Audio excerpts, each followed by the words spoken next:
¿Cómo va? ¿Qué tal, Eddie? ¿Cómo va estás? eso? Perdón, ¿querés que me levante? Pero no, por favor. ¿Cómo ¿para anda? qué? ¿Cómo le va, ¿Para caballero? qué? Yo quiero decirle... A usted le traje un regalo.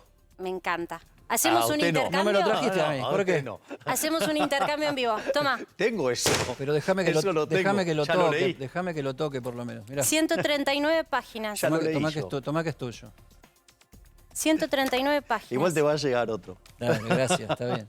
¿Qué es eso que te acabo... Discúlpame, ¿no? La expresión es para que la gente vea la cantidad de páginas. Es tan pesado que no lográbamos con una impresora acelerar la impresión. Eso y 18 días para entrar en default. ¿Qué significa? Eso es lo que tiene que ver con el entendimiento entre Argentina y el Fondo Monetario Internacional. Todavía no es un acuerdo.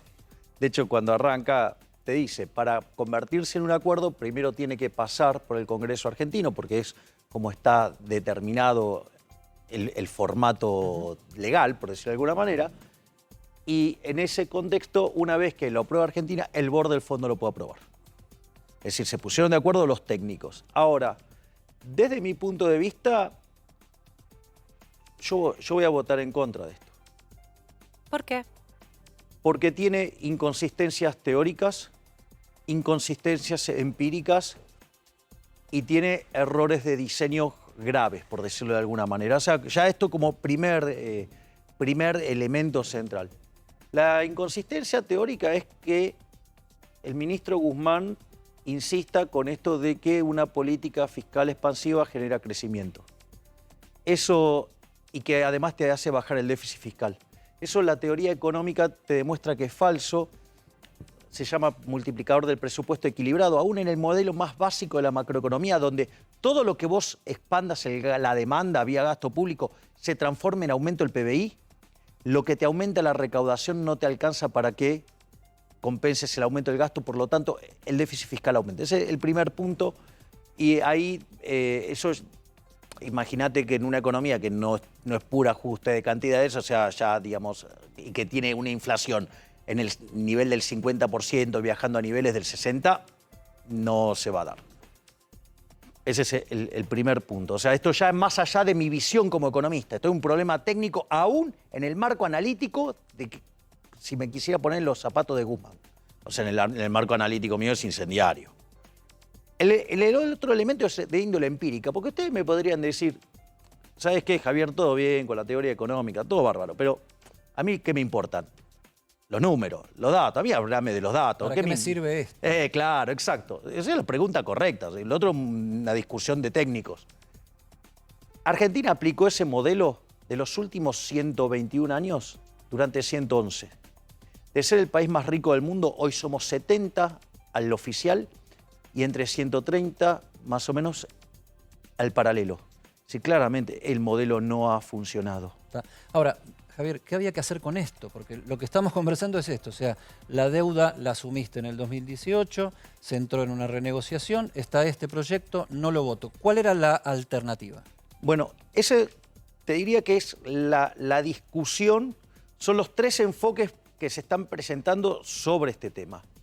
Un enfoque es el enfoque que tiene que ver con el ala dura del gobierno y la extrema izquierda, por decirlo de alguna manera. En ese sentido, ellos que dicen que el ajuste lo paguen los acreedores, es decir, que lo pague el Fondo Monetario Internacional, vendría a ser este caso.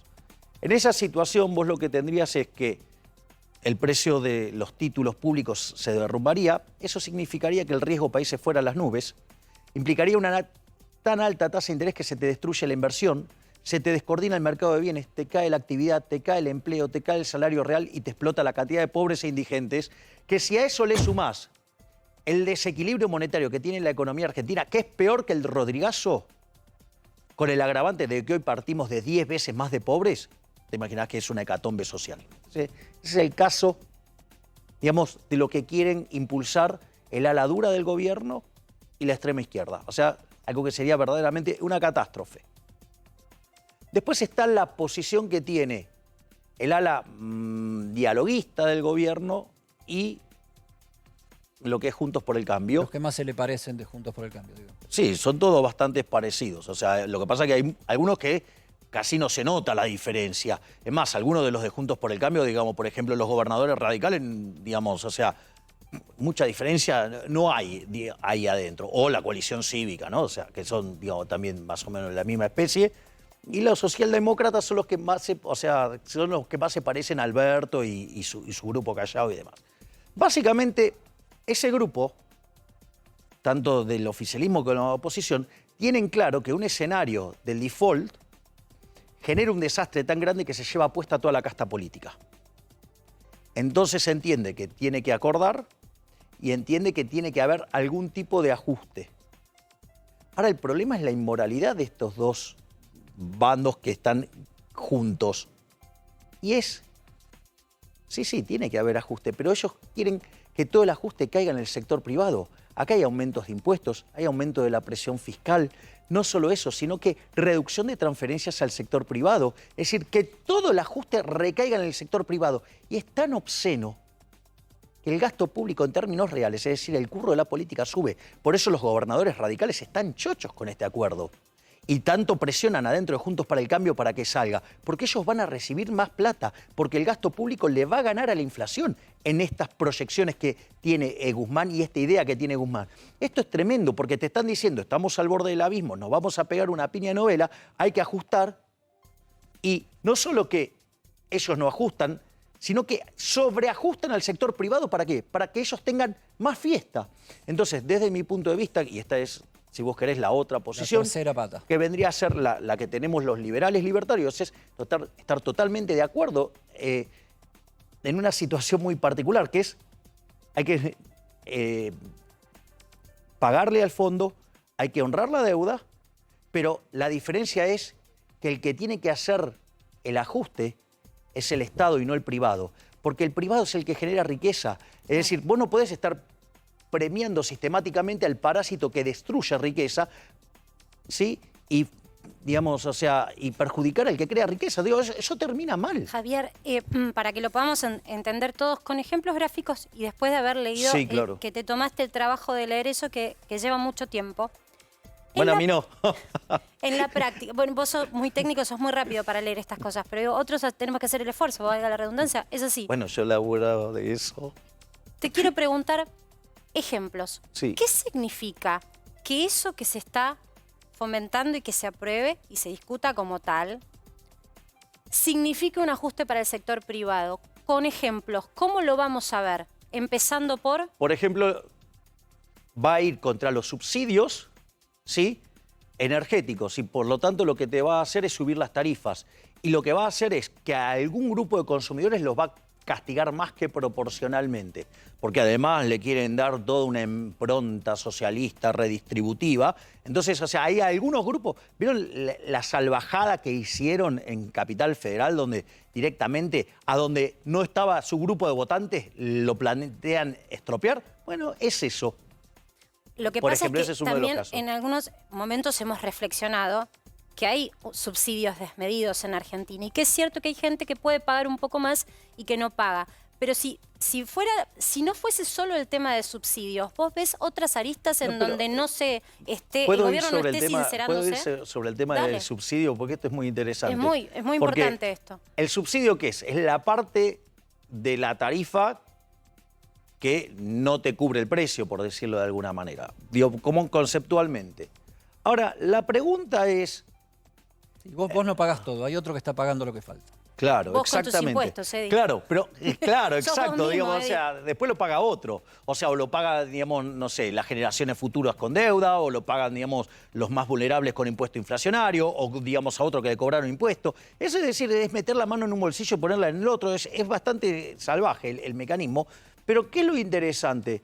Que vos podrías recomponer la ecuación económica financiera del contrato de las empresas, que es lo que importa, minimizando el impacto en precio, que es bajando los impuestos. Porque tomás vos la boleta que te llega y la mitad es impuestos. Por lo tanto, vos podrías duplicarle los ingresos a las empresas sin que a la gente le cueste un solo peso.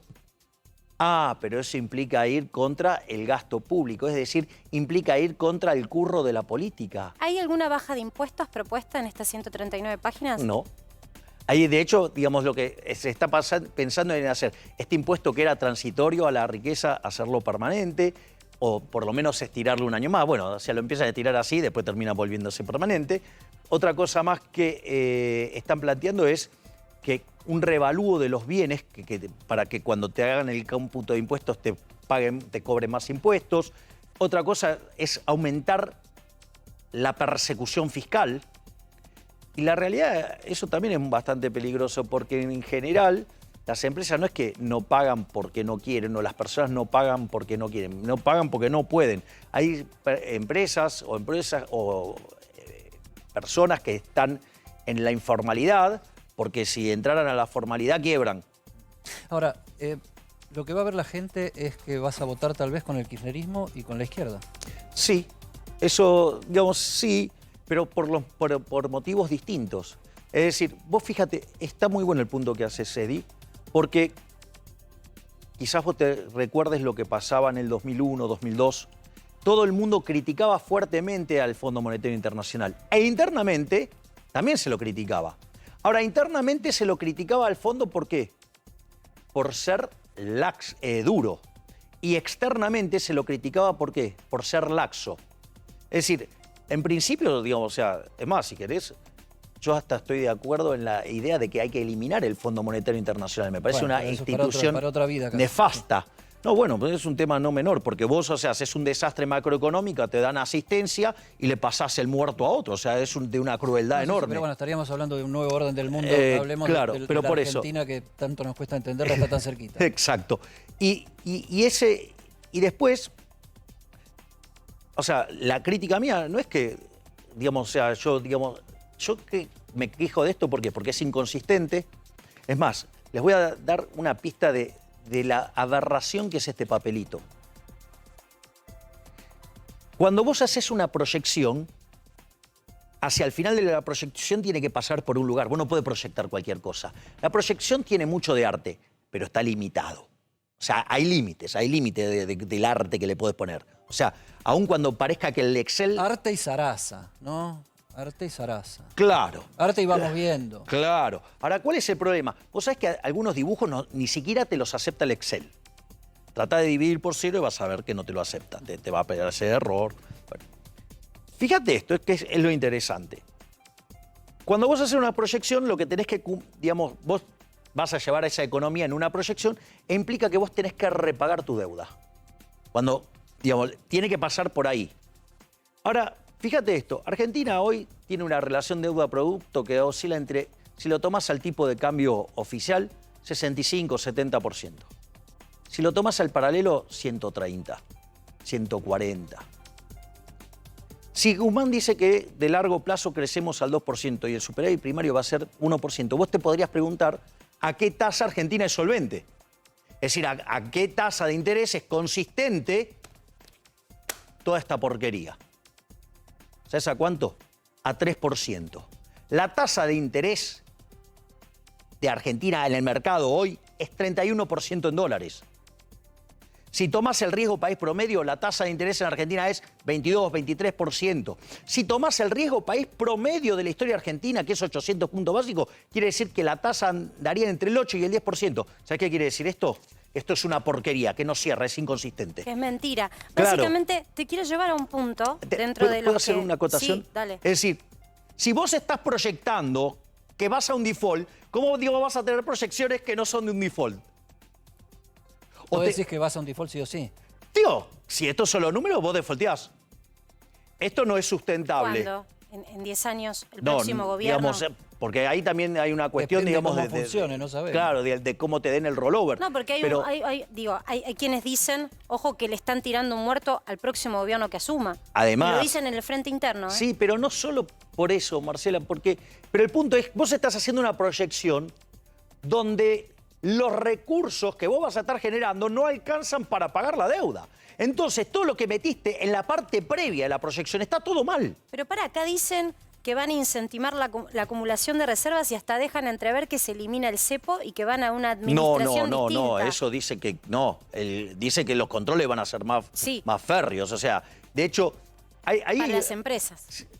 Bueno, de hecho, Hay un montón de inconsistencias de esto. Por Ahora, ejemplo, ¿por qué el Fondo Monetario Internacional, que está constituido por las principales potencias del mundo, le da rienda suelta, cree en esto y da este beneficio? se llama el problema del deudor significativo. Argentina tiene 1/3 de la cartera del fondo y en términos de desembolso el 50%. Si Argentina defoltea, quiebra el fondo. O sea, lo tiene que recapitalizar. O sea, tiene que salir Estados Unidos, Japón, tienen que salir y poner plata. Alemania, ¿sí? Entonces, ese es un primer Pero problema. entonces la Argentina está de algún modo en el mejor de los mundos. Tiene poder de decidir que el fondo haga lo que quiere, porque le debe. Eso es una negociación compleja. O sea, también puede pasar que en algún momento los países importantes se aburran de estos irresponsables y le bajen el martillo al país. O sea, eso también podría pasar. Ahora, vos fíjate esto, las inconsistencias o algunas mentiras que andan dando vuelta. No, vamos, pues digo, por ejemplo, vamos a incrementar las reservas. Eso es lo que te decía, digo, ¿cómo? Yo te hago una pregunta. O sea, yo estoy acostumbrado a mirar este papel y los papeles que hace el fondo. El fondo te pone 3 tipos de metas. Te pone metas fiscales, te pone metas monetarias y pone metas en términos de reservas internacionales netas. Es decir, que si a vos, por decirlo de alguna manera, yo te doy a vos, Cedi, ahora $100. Tu caja aumentó $100, pero también aumentó tu deuda. ¿Cuánto cambió tu posición neta? Depende de lo que tenga que pagar de deuda. No, pero a ver. Pero es deuda. O sea, con lo cual las netas, ¿cuánto variaron? 0. Digo, porque no me vengan a hablar de lo que dice el fondo en términos de reserva bruto, porque en realidad mira en términos de reserva neta. Y si estuviéramos hablando de reservas brutas, entonces que paguen con las que tienen. Ahora, la verdad de la milanesa es que las cuentas nunca van a cerrar. No hay economía sin déficit, no hay economía que no se endeude y no hay economía que no busque la manera de bicicletear hacia adelante. La Argentina, que es un país pobre y sin resto, vive improvisando hacia adelante y eso lo vamos viendo, es la lógica del vamos viendo, ¿no? ¿Por qué otros países funcionaron? Yo después quisiera quedar y lo tome, porque hay otros ejemplos de países que tuvieron que acudir al Fondo Monetario, pero después pagaron la deuda y salieron a largo plazo adelante. Bueno, Argentina pagó, ¿no? Argentina paga y nunca sale adelante. Vamos por parte. Quiero ir al punto que levantó Edi, que está bueno. Ojo cuando se habla de déficit. Vos, en realidad, tu capacidad de pago viene dada por el valor presente de los superávit futuros. Es decir, de todos los superávit que vas a tener primarios futuros de acá a la eternidad, por decirlo de alguna manera. Ahora, en general, los países tienen superávit primario y eso es lo que les permite endeudarse.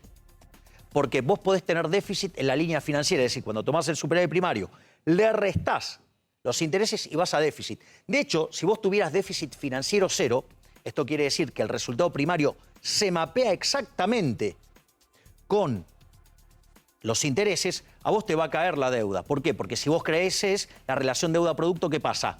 Cae. Por lo tanto, digamos, o sea, vos serías solvente. O sea, no sería un problema. El problema es que... Si sos más grande, tenés más espalda y te va a ir mejor. Esto no es problema de tamaño, por decirlo de alguna manera. Esto es un problema de definiciones contables. Argentina tiene déficit primario, Edi. O sea, Argentina el año pasado terminó con déficit primario de 3 puntos del PBI y ahí adentro metió el DEC los DEC que le mandó el fondo. Si no, era más grande. Eso significa que Argentina tiene que hacer un ajuste de 7 puntos del PBI para pagar la deuda. Para que todos podamos comprender, sin pagar la deuda que tiene, solo pensando en los gastos fijos que tiene déficit. Es una familia que no le alcanza la tarjeta de crédito para llegar a fin de mes. Entonces es tan tóxico lo que le pasa que casi es estructural. Yo quiero ir un minuto, Javi. Sí, claro. Nos despegamos un minutito de los números porque quiero ir a esta imagen. Porque esta es la imagen de una campaña electoral. Esta es la imagen, casi te diría, de un Milei que se proyecta presidente. A ver, eso es campaña electoral, de hecho. Porque eso es el... Es un libro, ¿no? Digo, pero... Sí, es esa foto. Es más, si la abrís, se ve porque de hecho... El libro en el medio, mirá. Es lo que fue el acto en Plaza Holanda, que es cuando yo inicié la campaña de las PASO. O sea, pero sí, el camino del libertario está lanzado. y Vos sin- dijiste hoy más temprano que era un libro de un futuro presidente de la nación. Y Me nosotros dijeron 3 opciones y dije que podía hacer las 3. Así que puedo contestar la que quieras. No, nosotros salimos a hacer una encuesta con A24.com si Javier Milei puede ser presidente de la nación. La tenemos ahí para verla y podemos votar incluso, ¿eh? Bueno, A yo te ver. voto que sí. Vos que- Yo Está voto que bien, sí. a ver, es un Yo autovoto. voy a votar hoy por hoy, no. Es un autovoto Buenísimo. esto. ¿Vos, Marce? Yo creo que sí. ¿Vos crees que sí? Yo creo que en Argentina Javier Milei puede ser presidente y además hay una realidad. Lo está haciendo a pulmón. Hay que decir que no veo demasiados grupos económicos apoyando. 6.730 votos, quedan 19 horas todavía, podés seguir votando todo ese tiempo. ¿Y cómo está el resultado? Yo ya dije que no. ¿Cómo votamos, Eddie, acá? Estamos divididos. A ver, vamos a ver los chicos. Démosle ¿Qué el dicen voto, nuestros démosle el voto a compañeros? Marcela, pon el sí.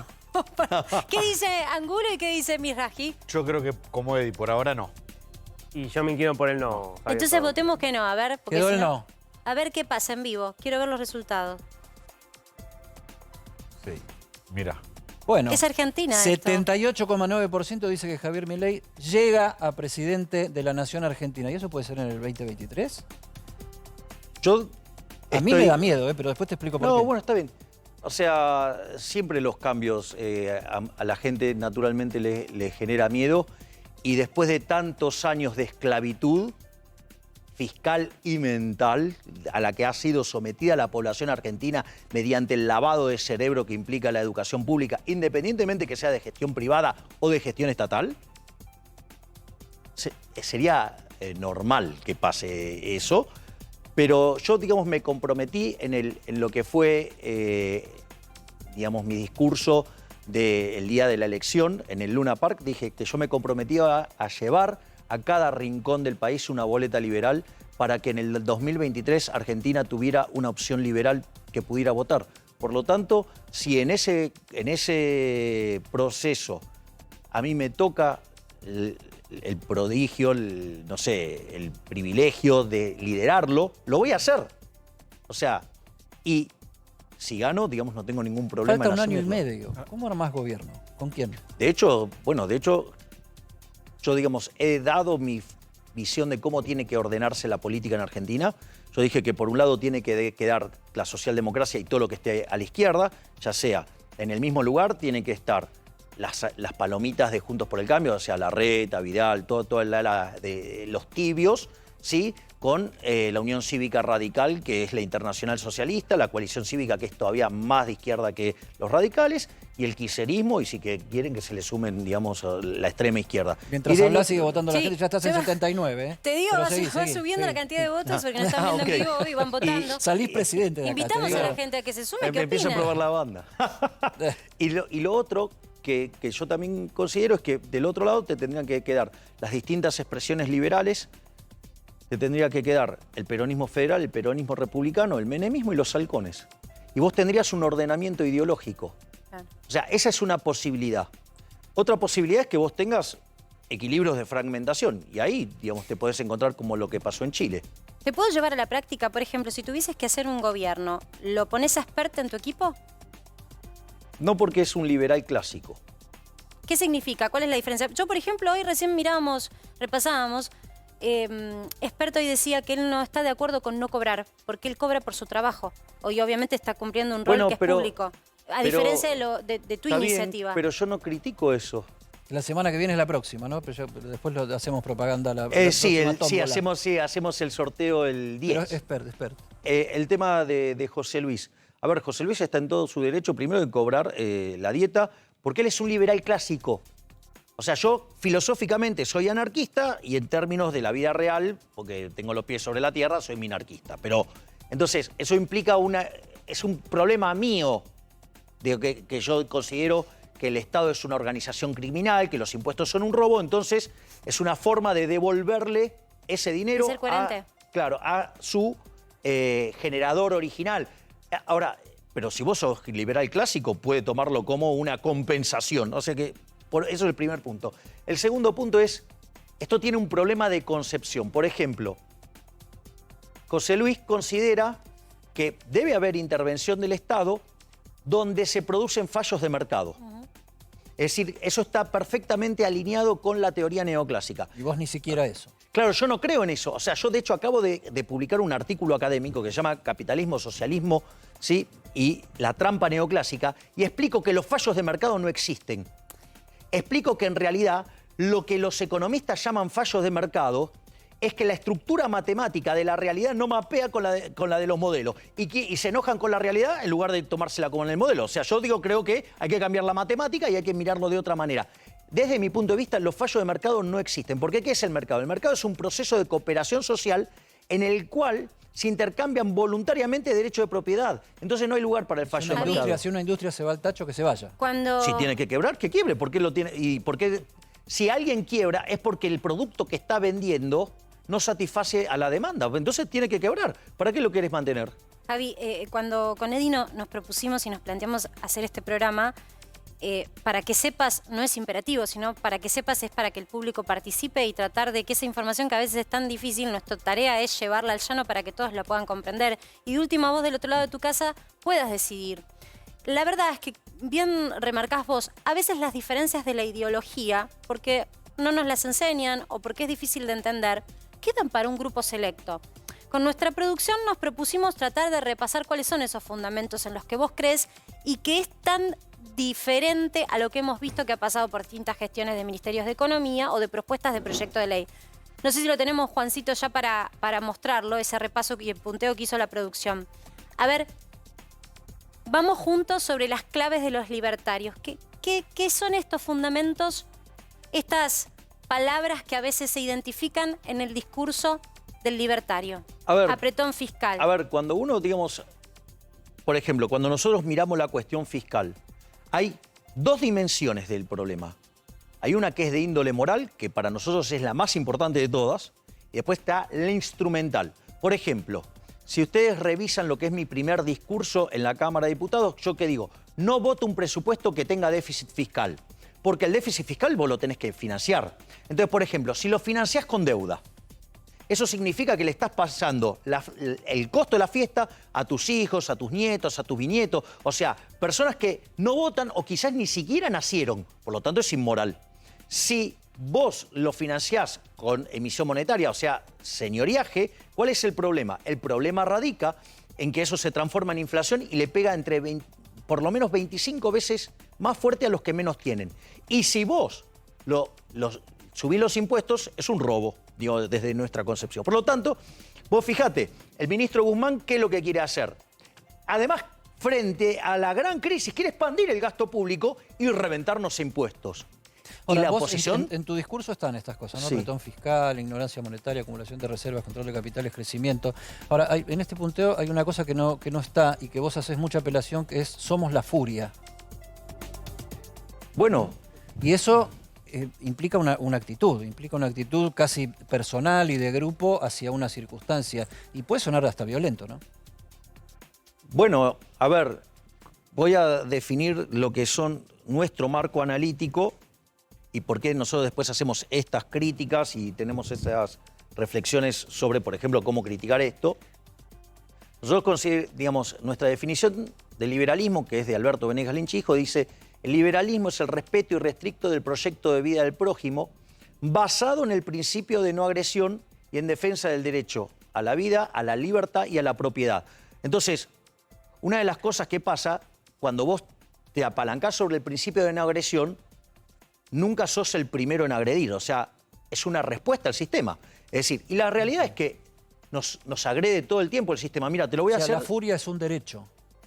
Es tu respuesta al acto violento del Estado. Ejemplo, ¿qué hace el gobierno? El gobierno emite dinero. Eso decían las guerrillas de los 70, por ejemplo. Bueno, está bien, digamos, o sea, yo te doy mi posición, digamos, después si otros... Pero vos no llamás a la violencia física, ¿o sí? Yo no estoy llamando a la violencia física. Estás hablando de una rebelión fiscal, por ejemplo, incentivar a que la gente que si no siente... Pregunto, si no siente que su situación de salud, de escolaridad de sus hijos o de protección en la vía pública, vía seguridad, no es coherente con lo que paga de impuestos, vos llamás a que no se paguen. Bueno, a ver, de hecho no lo es, porque Vos, por ejemplo, pagás por el sistema de salud, pero tenés una prepaga. Pagás por la seguridad y tenés seguridad privada. Digamos, y pagás por la educación y terminás, si podés, yendo a la educación privada. Entonces, digo, ya lo pagás eso y lo pagás 2 veces, o sea, lo cual es tremendo. Y en la pandemia lo pagaste 3, porque además encima recortaron los servicios que vos podías acceder para dárselos a otro y de repente estaban ocupando una cama que era tuya. Digo, o que vos habías pagado antes. Pero al margen de eso, mira, lo voy a hacer con el caso del control de capitales. A ver, los argentinos fugan, o sea, se vienen llevando los dólares. O sea, tenemos 400.000 millones de dólares en el colchón, por decirlo de alguna manera. Ahora, la pregunta es, ¿los argentinos son malos? No, es la respuesta a ¿qué? Al impuesto inflacionario. Es decir, el gobierno, para financiar el descalabro fiscal, emite dinero. ¿Cómo vos te proteges? Saliendo del peso, o sea, comprando dólares. Como eso no le gusta al gobierno, hace algo absolutamente violento. O sea, ya es violento el impuesto inflacionario, ¿sí? Porque es un impuesto no legislado, o sea, te mintió, y cuando te mintió la contracara fue que te mintió, te generó inflación y te reventó el bolsillo. Porque si vos, no sé, tenés 100% de inflación y antes podías comprar 100 bienes, ahora vas a poder comprar 50. O sea, alguien te robó 50 bienes y vos no sabés quién fue. Sí, fue el Estado. O sea, ese es el primer punto. O sea, primero ya hay un robo ahí, hay una estafa, ¿sí? Con lo cual ya te está agrediendo. Pero no se queda ahí, ¿eh? No se queda ahí. Después, como vos querés comprar dólares, ¿por qué compras dólares? Porque es tu forma de mandar consumo del presente al futuro, es tu forma de ahorrar. Sí, y si vos ahorraras en dólares, en pesos quiero decir, ¿cómo te iría? Muy mal. O sea, te vas a quedar pobre, no te va a quedar nada. Entonces, mira, pensá si vos tenías $1 millón en el año 2001 y te quedaste en pesos. ¿Está claro? Digo, hoy estarías en la lona prácticamente. Entonces, en ese contexto, vos ¿qué haces? Vas y te compras los dólares. Entonces, ¿qué hace el gobierno? Aplica una medida violenta, que es el control de capitales, porque si yo me gano mi dinero honestamente, yo podría gastarlo en lo que yo quiero. Sin embargo, el gobierno no quiere que lo gaste en lo que yo quiero, entonces no me quiere dejar comprar dólares, con lo cual castiga mi consumo futuro, porque si yo me tengo que quedar en pesos, voy a estar peor, castiga mi consumo presente, porque en la composición de bienes que yo quiero tener no me la deja tener, pero no es solo eso. Me obliga a demandar forzosamente pesos, con lo cual aumenta la base imponible del impuesto inflacionario. Mirá si el control de capitales no será una herramienta profundamente violenta. Entonces, cuando viene alguien y te pone el control de capitales, lo lógico es que te enojes. Es decir, cada vez que restringen tu libertad, Igual, deberías enojarte, Javi, y mucho. Un kirchnerista te diría, bueno, pero los que más tienen que poder poner más para los que menos tienen y poder poder generar igualdad en una sociedad. Bueno, eso es el tema de la justicia social. Ahora, la justicia social es injusta, porque la pregunta es, ¿ustedes están a favor del robo? No, pero no me gusta la pobreza. No, bueno, está bien. A ver, bueno, ¿no te gusta la pobreza? Bueno, andá y asistí a los pobres con la tuya, no con la mía. Es decir, vos, o sea, porque además implica un trato desigual frente a la ley. Y eso es una aberración. Es absolutamente violento. Mira, te voy a dar a alguien que tenía una obsesión por la igualdad. Se llamaba Procusto. Procusto, ¿qué hacía? Invitaba a su casa a comer gente y los alcoholizaba. Entonces, cuando les ofrecía quedarse a dormir. Entonces, si eran muy altos y excedían la camita que él tenía, le cortaba las piernas o le cortaba la cabeza. Si era muy ancho, le cortaba los brazos. Y si era muy corto, lo estiraba. Es decir, ¿se dan cuenta lo violento? O sea, afortunadamente y gracias a Dios somos todos distintos. Eso es lo que genera la cooperación social, eso es lo que genera la paz. Porque si nosotros estamos complementarios, mirá, ¿sabés qué pasa, Marcela? Yo podría odiarte, no es el caso, pero supongamos, o sea, podría odiarte, pero ¿sabes qué? Yo dependo de que vos compres lo que yo vendo. Claro. Y si no lo haces, Tiene que haber una estrategia de seducción de quiebro. mercado. Por eso Bastián Entiendo decía, perfectamente. donde entra el comercio no entran las balas. Y entonces eso es lo que fomenta el comercio. En cambio, en esta sociedad donde todos le quieren, imagínate esto, ¿qué sería si todas las personas no deberían pasar la altura promedio? Te quedarías sin lo maravillosa que es la NBA, porque le hubieras cortado las piernas a Michael Jordan, a Magic Johnson, a Shaquille O'Neal, a tantos, no sé, a Kareem Abdul-Jabbar.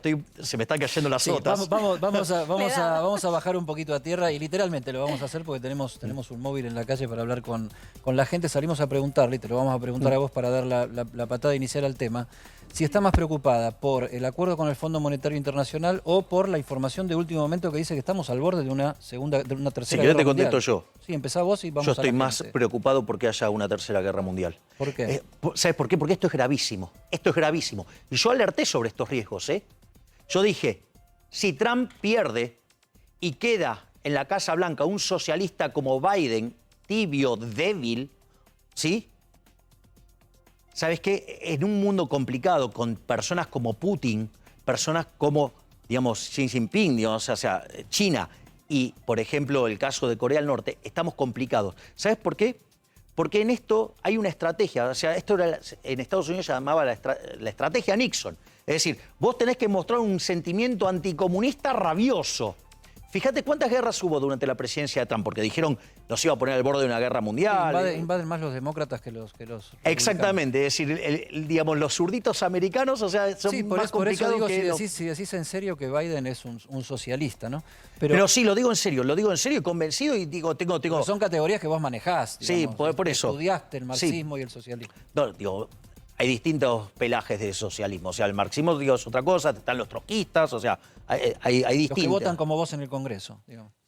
Está bien, pero por distintos motivos. Entonces, en el fondo, sí, ellos no, digamos, no creen en que hay que tener las cuentas en orden, yo creo que sí.